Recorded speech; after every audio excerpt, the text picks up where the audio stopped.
Hey everyone, so I recently did a video on strobes, fireworks strobes, where I compared Celtic's blinkers with Yorgi's strobes. And if you missed that video, you'll find a link to it in the corner of your screen now. I've now got my hands on some different strobes. And I've managed to find a green one as well. So I have a white strobe, silver strobe, a red strobe and a green strobe. You can tell which is which, obviously, by the colours of their toppers. But you might notice these ones have got orange wire attached. And that's because these are actually slightly different. The ones I fired before were category F2. You may have heard me talk about different categories of fireworks before, typically F1, F2, F3 and F4. These are actually classed as T1. So what's the difference? Well, F stands for fireworks, T stands for theatrical pyrotechnics. So these are actually technically theatrical pyrotechnics, but these are for outdoor use only. T1 products are available to anyone, but they're harder to find than normal fireworks. You have to go to a specialist retailer for them, but anybody can fire these. And the reason they've got these cables on is because they are electronically fired. Whereas a traditional firework, you light a fuse. This, you put a voltage through the cable and it ignites the firework. So we have three of these, red, white and green. Green's quite unusual, so it's nice to have a green one and try them. They are T1, as I said. This one contains 10 grams. So the red and the white both contain 10 grams of NEC, or net explosive content. The green one, however, contains 12 grams of net explosive content. In terms of their duration, these are a lot shorter than the ones I've previously fired that you'll see in my video, which lasted over a minute. These ones reportedly only last 20 seconds. So 20 seconds for the red, 20 seconds for the white/silver. But the green one, which has 2 grams of extra NEC, is supposed to last 30 seconds. I'm not convinced that those timings are kind of accurate. I'm expecting these to all last about the same, and potentially for longer than 20 seconds, because there's some weight in those. So I'm really curious to fire these to see how they perform and how they last. So just in terms of the safety of these, because if you're not familiar with T1 products, you might not know what the safety distances are on these. According to the description on here, the information, the minimum distance in direction of effect is 8 meters.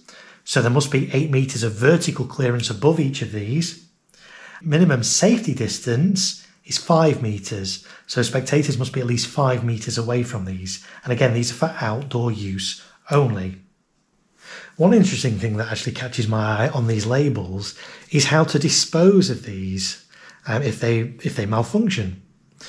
It says misfire procedures. Misfired products must be destroyed properly by dipping in water for half a day. That's quite common with fireworks, and that's my advice. If you have a firework that doesn't work properly, the way to make it safe, submerge it in a bucket of water overnight and then dispose of it, normally in your bin. But this actually says, after you've dipped it in water for half a day, bury it in the ground, which is unusual. I've not seen that before in a firework, or a pyrotechnic in this case.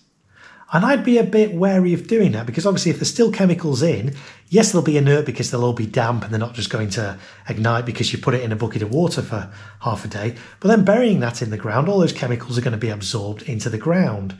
So yeah, I'm a little bit curious as to why that's on there. The first part of it, burying it in, putting it in a bucket of water for half a day, yes, that's good advice. Burying it after that, I'm not so sure. So let's fire them and see what they look like.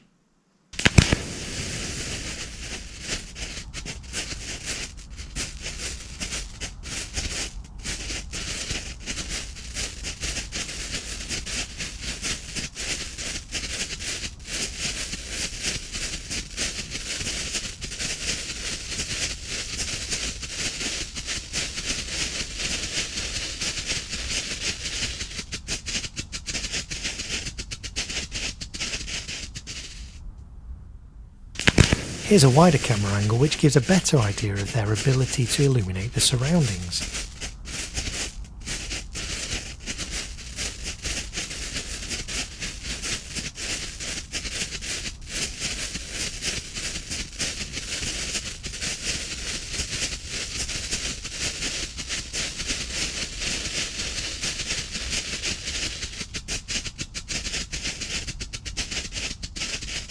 So those were 3 T1 Theatrical Pyrotechnic Strobes. In my testing, the red strobe expected to last 20 seconds, it lasted for 25. The green was expected to last 30 seconds, it lasted for 28. And the white expected to last for 20 seconds, lasted for 30.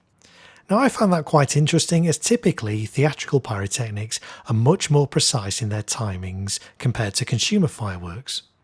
And yet the duration of these strobes varied quite significantly. In the case of the white strobe, this lasted a whole 10 seconds, or 50% longer, than expected. You'll notice as well there wasn't all that much discernible difference in colour between the white and green strobe flashes. Now that's primarily because I filmed them all in a green field surrounded by green trees. Where you can see the difference is in the smoke. They all produce white smoke, but the coloured flashes from the strobes illuminate that smoke in the respective coloured light from the strobe. I have to say these didn't quite seem as bright as the Celtic and Yorgi F2 fireworks strobes I recently fired, but that doesn't mean that these T1 strobes don't have applications, as they're around half the duration of their F2 counterparts. So if you specifically need a shorter duration strobe effect, or indeed a green coloured strobe in your firework display, these T1 strobes are a logical and good choice. If you just want a very bright or longer lasting red or white strobe in your firework display, I'd check out Celtic's F2 blinkers or Yorgi's white strobes. They'll likely work out cheaper than the T1 strobes as well. Thanks for watching, and if you enjoyed this video, why not give it a thumbs up and subscribe to my channel for more pyrotechnic content.